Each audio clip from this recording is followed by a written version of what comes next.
Bonjour, ici Nicole Bordelot et bienvenue à un autre épisode de Nicole Bordelot en balado.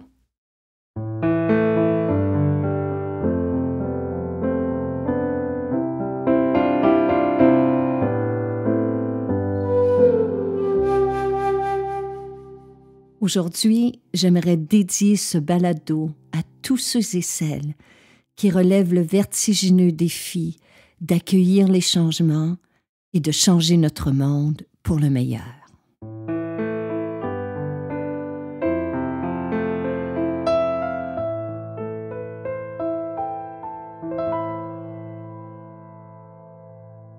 Ce matin, je me suis réveillée avec une joie profonde parce que mon nouveau livre « Tout passe » est arrivé en librairie. Par le biais de cet ouvrage, je souhaitais vous partager des souvenirs personnels, des anecdotes inspirantes, mais surtout de riches leçons de vie qui m'ont aidé à travers les décennies à accueillir les changements avec plus de sérénité. Je l'ai intitulé « Tout passe » parce que ces deux mots m'ont permis d'accepter maintes et maintes fois le caractère fugace et imprévisible de toute chose. Dans cet ouvrage orchestré autour de deux grands thèmes, l'impermanence et l'art de l'attention, je vous partage une façon d'être et de voir le monde qui peut radicalement changer votre quotidien. Je ne sais pas ce qu'il en est de vous, mais pour ma part, dans un monde qui m'apparaît de plus en plus incertain, je ressens le besoin profond d'éveiller mes sens, de pacifier mon esprit, de transcender des peurs, mais aussi de libérer en moi la créativité, la spontanéité et de préserver la joie de vivre ici et maintenant. Mais pour y parvenir, il nous faut apprendre à accueillir l'impermanence. L'impermanence, c'est le grand souffle de l'existence. C'est celui qui circule librement et qui fait et refait et défait continuellement notre monde. Tout ce qui existe est soumis à sa loi de transformation. Que ce soit du plus vaste des océans à la plus abrupte des montagnes, tout est touché par l'impermanence. C'est sous son influence que le jour cède place à la nuit, que les semaines se succèdent, que les mois passent, que les saisons se suivent et que les années s'envolent. Malgré que notre société soit obsédée par la jeunesse et la permanence, nos enfants grandissent, nos parents vieillissent, nos visages se creusent de rides, nos cheveux grisonnent et nos corps changent. Car rien ni personne n'est éternel. Alors que notre monde glorifie le succès, la renommée, le pouvoir, la richesse, rien de tout cela ne perdure. Et pourtant, je ne sais pas ce qu'il en est de vous, mais il m'arrive encore de croire ou d'espérer que certaines choses vont durer pour toujours. Alors que l'existence m'apporte sans cesse des preuves que tout est transitoire, une part de moi continue de s'accrocher à chercher la permanence dans notre monde. Et c'est une réaction des plus humaines qui soient, mais c'est aussi là la source de nos souffrances.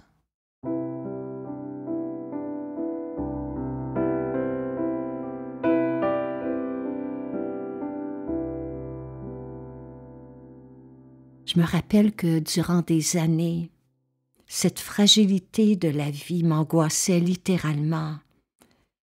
Je n'arrivais pas à comprendre comment faire la paix avec le fait qu'un jour, en raison de cette impermanence, tout ce que j'aimais était appelé à se transformer ou me serait retiré.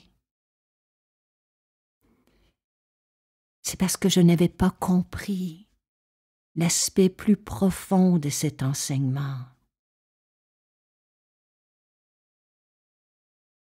si tout passe, s'applique à mes bonheurs, à mes joies, à mes succès. L'impermanence m'assure aussi que mes angoisses, mes épreuves et mes expériences douloureuses auront elles aussi une fin. Même au cœur d'une épreuve difficile, il ne faut jamais oublier que ces expériences ne sont que de passage. Trop souvent, on croit que nos difficultés seront permanentes, que nos épreuves ne finiront jamais, que nos problèmes sont là pour demeurer, que nos douleurs ne partiront pas. Mais rien n'est permanent. Tôt ou tard, tout finit par passer. Et c'est peut-être là, en ces mots, que se trouve le plus beau, le plus grand mystère de la vie, dans ce qu'on appelle simplement l'impermanence. En fait, tout ce que l'on vit, tout ce que l'on ressent, tout est marqué du sceau de l'éphémère. Alors comment fait-on pour vivre plus sereinement avec cet incessant mouvement de transformation? Eh bien, à cette grande question, il nous faudrait reprendre les mots d'Albert Einstein, qui dit ceci: « Il n'existe que deux façons de vivre votre vie. L'une, comme si rien n'était un miracle. L'autre, comme si tout était un miracle. »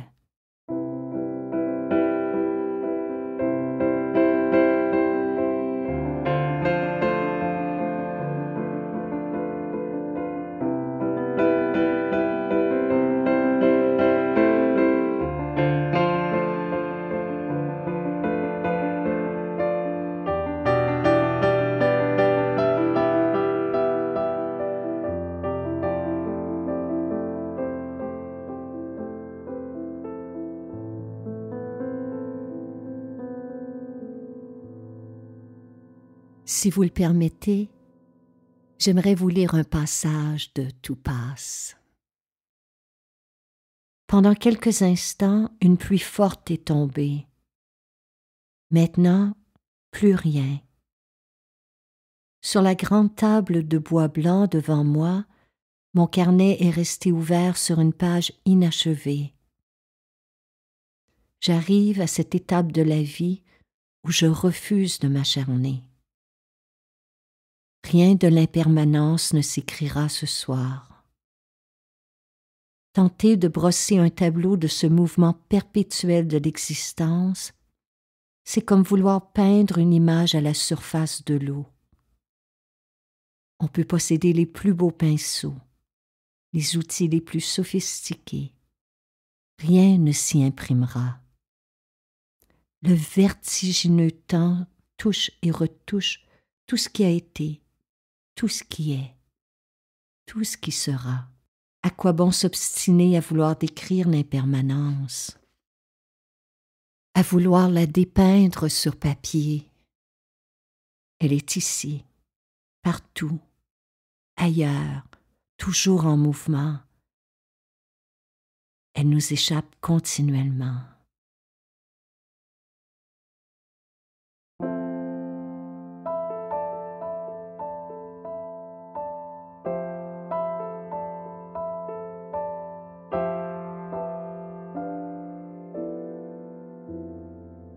Certes, il existe des choses, des situations, des relations, des souvenirs et des sentiments, comme des amours et des amitiés, qui durent longtemps, très longtemps, mais jamais éternellement. Il suffit de regarder autour de nous pour comprendre et réaliser que rien n'est acquis pour toujours. Alors que cette prise de conscience pourrait nous apparaître déprimante. Au contraire, c'est une invitation à vivre plus consciemment cet instant. Mais comment fait-on pour vivre sereinement au cœur de ce perpétuel changement? Eh bien, il existe une voie pour entrer en relation intime avec ce qui nous entoure.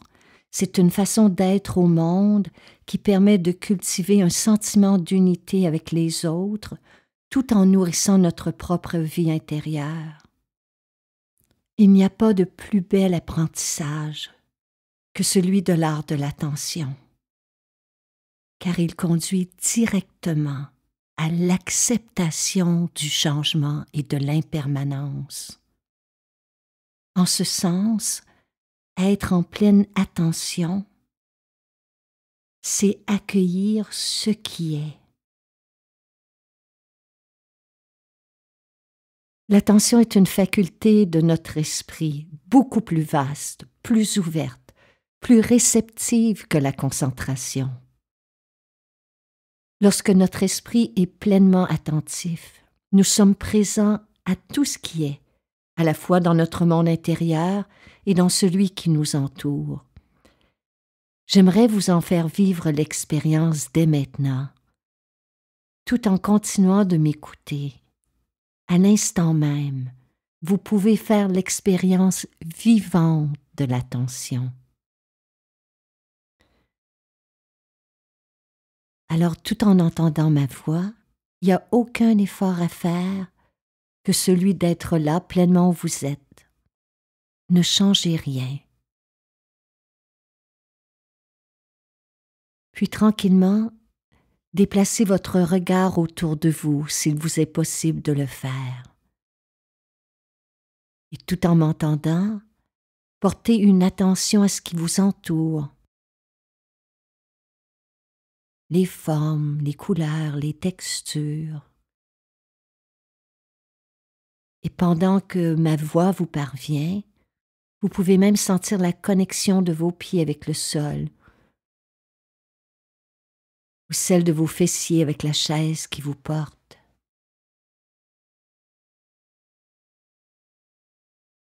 Écoutez les sons qui vous entourent. Vivez pleinement cette expérience d'écouter, de respirer, de vivre, instant par instant.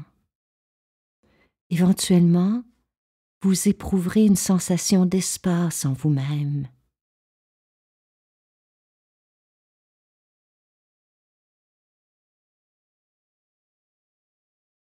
Peut-être pouvez-vous réaliser que de cet état peuvent naître la générosité, l'humilité, l'émerveillement, le respect spontané devant le caractère éphémère et sacré de la vie.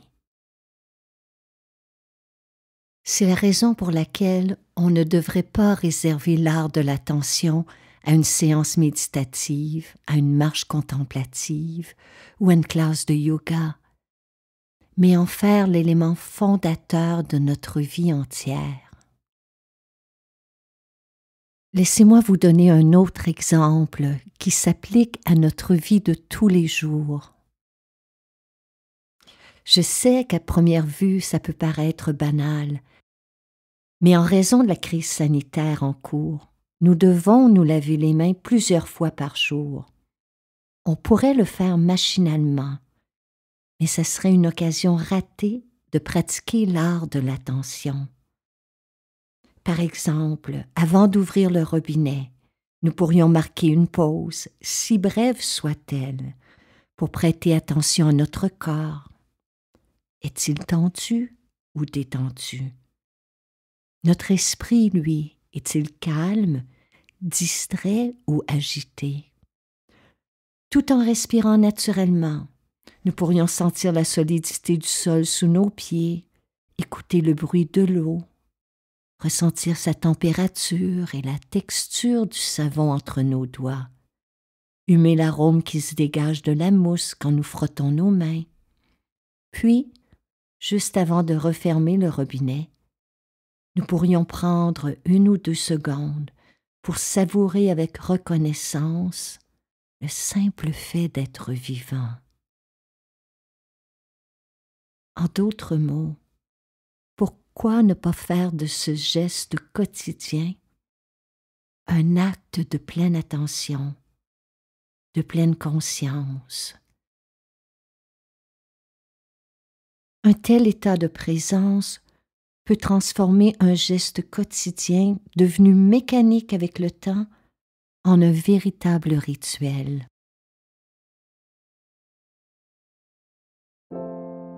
Le poète Christian Bobin nous dit « Il faudrait accomplir toutes choses, et même les plus ordinaires, surtout les plus ordinaires, avec le plus grand soin et l'attention la plus vive, comme si le sort du monde et le cours des étoiles en dépendaient. » Pour moi, lorsque je prête attention à ce qui est là, en moi et autour de moi, j'ai l'impression de vivre un peu comme le suggérait Einstein, comme si tout était un miracle. Et du coup, je renoue avec le sens de l'émerveillement. Et du coup, je me sens tellement plus présente et plus vivante et plus disponible à accueillir l'impermanence. Au final, pour raviver la beauté de vivre, il s'agit simplement de faire comme si tout était un miracle. À la semaine prochaine.